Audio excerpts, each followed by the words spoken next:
বেগম খালেদা জিয়ার ইন্তেকালে আমরা গভীরভাবে শোকাহত ও মর্মাহত। তার মৃত্যুতে জাতি এক মহান অভিভাবককে হারিয়েছে। এই গভীর শোকের মুহূর্তে আমি তার পরিবারের সদস্যবৃন্দ, রাজনৈতিক সহকর্মী এবং অগণিত কর্মী সমর্থকদের প্রতি সমগ্র জাতির পক্ষ থেকে আন্তরিক সমবেদনা জানাচ্ছি। মহান আল্লাহর কাছে আমার প্রার্থনা, তিনি যেন আমাদের সবাইকে এই গভীর শোক কাটিয়ে ওঠার শক্তি দান করেন। বেগম খালেদা জিয়া ছিলেন বাংলাদেশের রাজনীতিতে এক পরম মহিমান্বিত ব্যক্তিত্ব।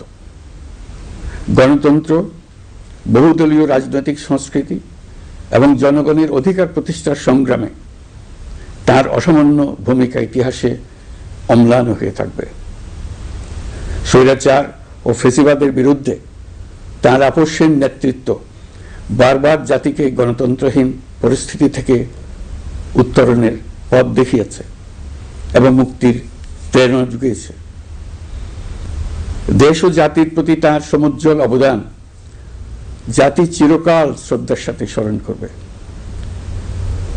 তার দীর্ঘ রাজনৈতিক যাত্রা, গণমুখী নেতৃত্ব এবং প্রিয় মাতৃভূমির স্বাধীনতা ও সার্বভৌমত্বকে সমুন্নত রাখতে তার অবিচল ভূমিকা অবিস্মরণীয় হয়ে থাকবে। এমন একজন মহান দূরদর্শী ও নিখাদ দেশপ্রেমিক নেত্রীর শূন্যতা পূরণ হবার নয়। প্রিয় দেশবাসী, এই শোকাবহ মুহূর্তে আপনাদের প্রতি আমার উদাত্ত আহ্বান, আসুন আমরা সবাই যার যার অবস্থান থেকে মহান আল্লাহর দরবারে বেগম খালেদা জিয়ার বিদেহী আত্মার মাগফিরাত কামনা করি। একই সঙ্গে জাতির এই কঠিন সময়ে আমরা যেন ঐক্যবদ্ধ থাকি। শোকের এই সময়ে কেউ যেন অস্থিতিশীলতা বা নাশকতার অপচেষ্টা চালাতে না পারে, সে বিষয়ে আমি সবাইকে সজাগ থাকার আহ্বান জানাচ্ছি। এই সময়ে আমাদের সবার দায়িত্বশীল ভূমিকা পালন করা অত্যন্ত জরুরি।